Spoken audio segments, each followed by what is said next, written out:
some of the post to learn a little bit about what GivingGrid is. I wanted to do this video just so you can get a feel for what the administrative side looks like and how you would create a crowdfunding campaign. So GivingGrid, in case you didn't read the post, is a crowdfunding opportunity where you can create different crowdfunding campaigns. It is for personal use or for nonprofit use. You can create an account on behalf of a nonprofit. You can create an account as a nonprofit. So it's pretty much for everybody and anything. Um, the way it works is you'll create your campaign, you'll tie in a PayPal account, or they work with Chase as well. But for example, you tie into your PayPal account and the money goes directly into your PayPal. So there is nobody else is touching your money. So when somebody makes a donation, it directly goes right into PayPal. You'll see it there within, the same day or next day. So we kind of like that. There are no fees to use this, okay? Unlike other crowdfunding platforms where they take a percentage of every donation plus the credit card fees, there is no fees here. The only fees that are taken out are those that come from the merchant. So PayPal takes out whatever, they're 3%.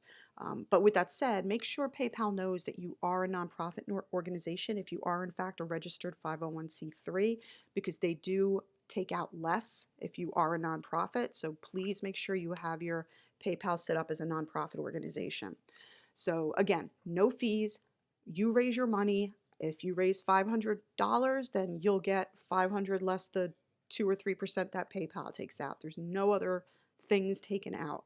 So that's why I'm really kind of partial to this, and I hope I can turn some people on to using it. On top of that, they just have some really cool options for you. So you could really kind of make your grid campaigns just a little more interesting than some of the other platforms out there. So I'm going to log into my account so you can see what it looks like in the back end. Okay. I was starting a new one, but I am actually going to start a new one so you guys can see the whole thing. I'm going to work on a standard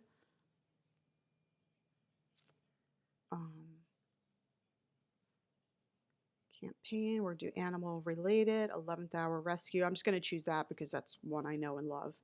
Okay, what type of campaign are you creating? I'm just going to do a standard GivingGrid. So with the standard, with any of the grids, you can see there's a Learn More link, which will give you more information about each of them. You could see what they look like, what they do, but I'm going to just, the purpose of this was so you could see the back end. So I'm just going to go through here. Okay, it's really intuitive, guys. It just takes you right through. So step one, how much do you need to raise? I'm going to do 500. Test campaign.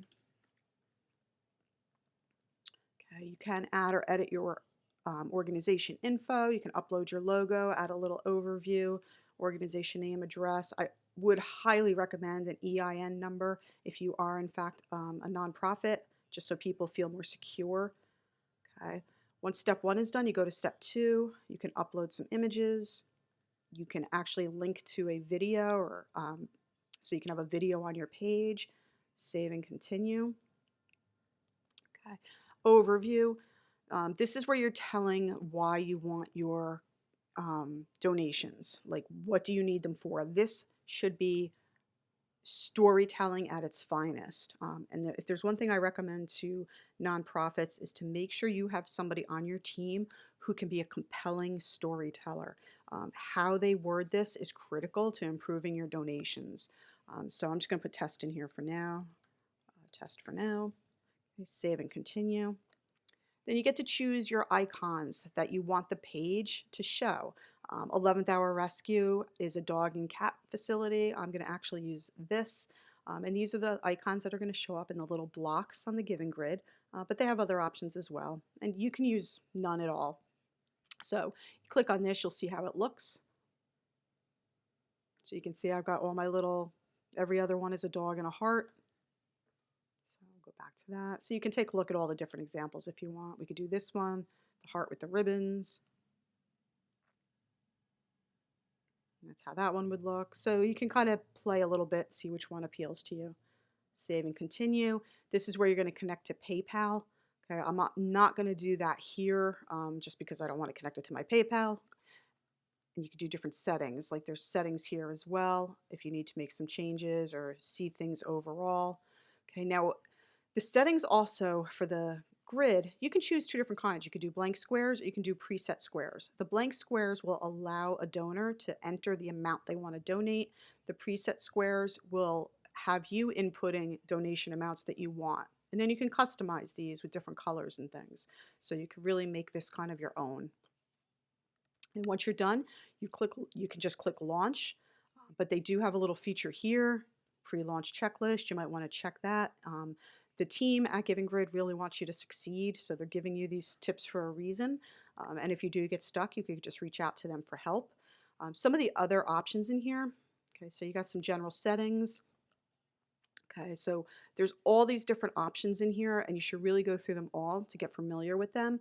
One of the things I like is you can do your own campaign. So I can do EHR Love if I wanted it. So that would be the link I would share on social. Okay, there is a fundraise for this campaign button that is always on the pages. Let me see if there's actually one. So there's not one on this page.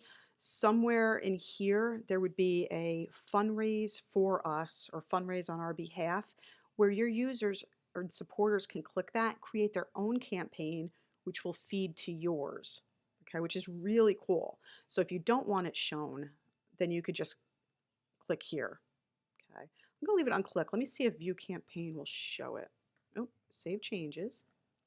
Let's do view campaign. Let me see if it'll show it here. Okay, so it doesn't show it here yet. Your grid is not launched. Close. Okay. So that's my view so far. Let's just go back. Okay, so that way you can kind of see your progress as you go through as well. Okay, so let's go back to general settings. Okay, images and photos, I can see what I entered. My payment settings, I would connect to PayPal. Thank you gifts. Okay, so these are different gifts that you can offer to your donors depending on size, which I think this is absolutely awesome. They have email options, so you can send an automatic thank you email when a donation is made. So you can reach out to those people, send them an email, and then you can do an update to all your donors. So if you hit certain milestones, you can reach out, thank everyone, send a reminder saying, we're not at our milestone, and just ask them to continue sharing, that kind of thing. And then this is your organization information. And then additional settings, there's a widget. So if you copy this code, you can paste this widget into your website. Okay. You can enter offline donations. So if you're running and you have a $20,000 goal and $5,000 came in via check or cash, if you're a local facility, you can come in and put that in here manually to make sure that your goal and the amount that you raised is accurate. And then you can set start and end dates for your campaign. So if you want to run it for 2 weeks, you can do that. You can have the countdown clock on or off, depending what you're doing. And that's it. So I can't imagine anything easier than this. I hope you guys will give GivingGrid Animals a try. If you have any questions, you can reach out to Dan at GivingGrid, and he will be glad to help you. Or if I can help you in any way, just let me know. And I hope this was helpful, and have a great day.